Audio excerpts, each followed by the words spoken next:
Hi friends, welcome to Jo's kitchen. நீங்கள் இன்னும் நம்ம ஜோஸ் கிச்சன் சேனலை சப்ஸ்கிரைப் பண்ணலையா? சட்டுன்னு சப்ஸ்கிரைப் பண்ணிவிட்டு வந்துருங்க, வீடியோக்குள்ளார போகலாம். வெண்டைக்காயையும் முட்டையையும் வச்சு கொஞ்சம் கூட வளவளப்பு இல்லாத சூப்பரான டேஸ்டான சைடிஷ் எப்படி பண்ணுறது அப்படின்னு தான் பார்க்க போகிறோம். குழந்தைங்க வெண்டைக்காய் வளவளப்பாக இருக்கிறதுனால சாப்பிட மாட்டாங்க. வெண்டைக்காயையும் முட்டையும் சேர்த்து செய்கிறதுனால இது ரொம்ப டேஸ்ட்டாக இருக்கும், குழந்தைங்களும் விரும்பி சாப்பிடுவாங்க. இந்த வெண்டைக்காய் முட்டை பொரியல் செய்கிறதுக்கு தேவையான பொருட்களை பார்த்துட்டு வந்துடலாம் வாங்க. 1/4 கிலோ வெண்டைக்காய் எடுத்து தண்ணியில் நல்லா கழுவிட்டு வெண்டைக்காயில் கொஞ்சம் கூட தண்ணி இல்லாத மாதிரி ஒரு காட்டன் துணியை போட்டு தொடச்சி எடுத்துக்கோங்க. எடுத்ததுக்கப்புறமா வெண்டைக்காவை வீடியோவில் காட்டியிருக்க மாதிரியே பொடி பொடியாக ரவுண்ட் ஷேப்பில் கட் பண்ணி எடுத்திருக்கேன். இந்த வெண்டைக்காய்க்கு ஒரு முட்டை எடுத்திருக்கேன். உங்களுக்கு முட்டையோட ஃப்ளேவர் ரொம்ப பிடிக்கும் அப்படின்னு நினச்சிங்கன்னா 2 முட்டை கூட எடுத்துக்கலாம். 2 பச்சை மிளகா, 2 டீஸ்பூன் மிளகு ஜீரகத்தூள் எடுத்திருக்கேன்.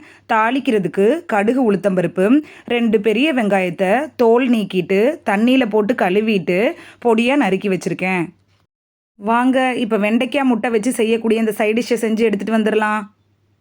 அடுப்பை ஆன் பண்ணி ஒரு கடாய் அடுப்பில் வச்சுருக்கேன். அடுப்பு மீடியம் ஃப்ளேம்லேயே இருக்கட்டும்.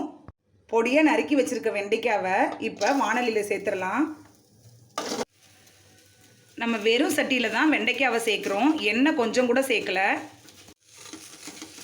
இப்போ வெண்டைக்காவை லைட்டாக வதக்கி விடுங்க.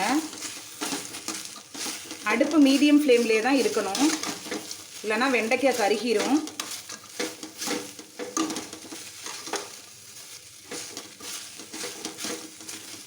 லைட்டாக வதக்கி விட்டதுக்கப்புறம் வெண்டைக்காய் வளவளப்பு இல்லாமல் இருக்கிறதுக்காக 1 டீஸ்பூன் உப்பு சேர்த்துக்கோங்க.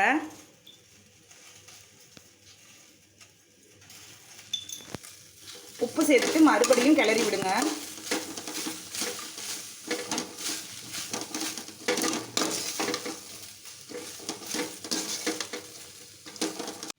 கொஞ்சம் கூட வளவளப்பு இல்லாமல் இருக்குன்னா இன்னொரு டிப்ஸ் சொல்கிறேன். 1 டேபிள் ஸ்பூன் தயிர் சேர்த்துக்கோங்க. சேர்த்துட்டு பழையபடியும் வெண்டைக்காவை நல்லா கிளறி விடுங்க.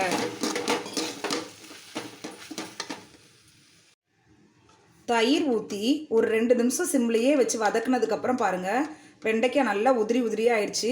இந்த ஸ்டேஜில் அடுப்பை ஆஃப் பண்ணிடலாம்.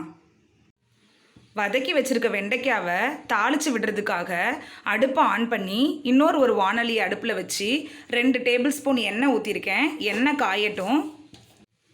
எண்ணெய் காஞ்சிருச்சு. இப்போ 2 டீஸ்பூன் கடுகு உளுத்தம்பருப்பு போட்டுக்கலாம். கடுகு உளுத்தம்பருப்பு பொரியட்டும். 2 பச்சை மிளகாவையும் இந்த மாதிரி 2 துண்டாக உடச்சி போட்டுக்கோங்க. நறுக்கி வச்சுருக்கோம்ல 2 பல்லாரி, அதையும் இதோடய சேர்த்துக்கோங்க. சேர்த்துட்டு கிளறி விடுங்க. வெங்காயம் நல்லா வதங்கட்டும். வெங்காயம் இந்த அளவுக்கு வதங்கட்டும். வதங்கினதுக்கப்புறம் நம்ம ஏற்கனவே வதக்கி வச்சுருக்கோம்ல அந்த வெண்டைக்காய் இதோடய சேர்த்துக்கலாம்.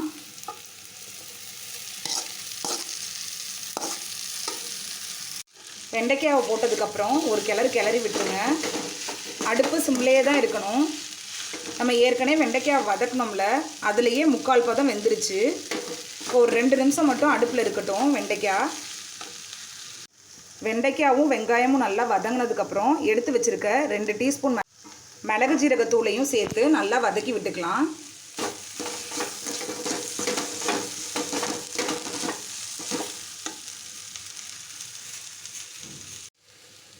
எடுத்து வச்சுருக்கோம்ல அந்த ஒரு முட்டையும் இந்த வெண்டைக்காயோடையே சேர்த்துக்கலாம். சேர்த்துட்டு நல்லா கிளறி விடுங்க.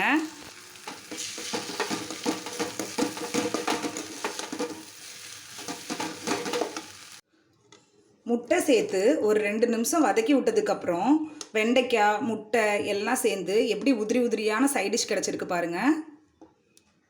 கொஞ்சம் கூட வளவளப்பு இல்லாத உதிரியான செம்ம டேஸ்டான குழந்தைங்களும் விரும்பி சாப்பிடக்கூடிய வெண்டைக்காய் முட்டை போட்டு செஞ்ச ஒரு சைடிஷ் ரெடி ஆயிடுச்சு.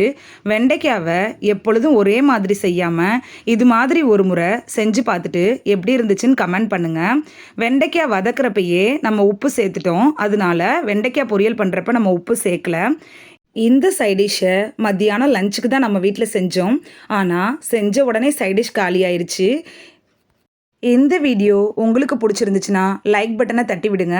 சப்ஸ்கிரைப் பண்ணுற ஃப்ரெண்ட்ஸும் மறக்காமல் லைக் பட்டனை தட்டி விட்டு போயிருங்க. இந்த வீடியோ உங்கள் ஃப்ரெண்ட்ஸுக்கு பயன்படணும் அப்படின்னு நினச்சிங்கன்னா ஷேர் பண்ணி விடுங்க. நிறைய பேர் சப்ஸ்கிரைப் பண்ணாமல் பார்க்குறீங்க ஃப்ரெண்ட்ஸ். நீங்களும் சப்ஸ்கிரைப் பண்ணிவிட்டு பார்த்தா நமக்கு பவர் கிடைக்கும். நீங்கள் சப்ஸ்கிரைப் பண்ணிவிட்டு பார்க்குறது இது போன்ற வீடியோக்கள் தொடர்ந்து போடுறதுக்கு எங்களை மோட்டிவேட் செய்கிற விதமாக அமையும் ஃப்ரெண்ட்ஸ். சப்ஸ்கிரைப் பண்ணுறதோட மட்டும் இல்லாமல் பக்கத்தில் இருக்க பெல் ஐக்கானை கிளிக் பண்ணி ஆல்னு இருக்கும் அந்த ஆப்ஷனை கிளிக் பண்ணி வச்சிட்டிங்கன்னா நாங்கள் வீடியோ போட்ட உடனே நோட்டிஃபிகேஷன் உங்கள் செல்ஃபோனை வந்தடையும். தேங்க்யூ, பாய்.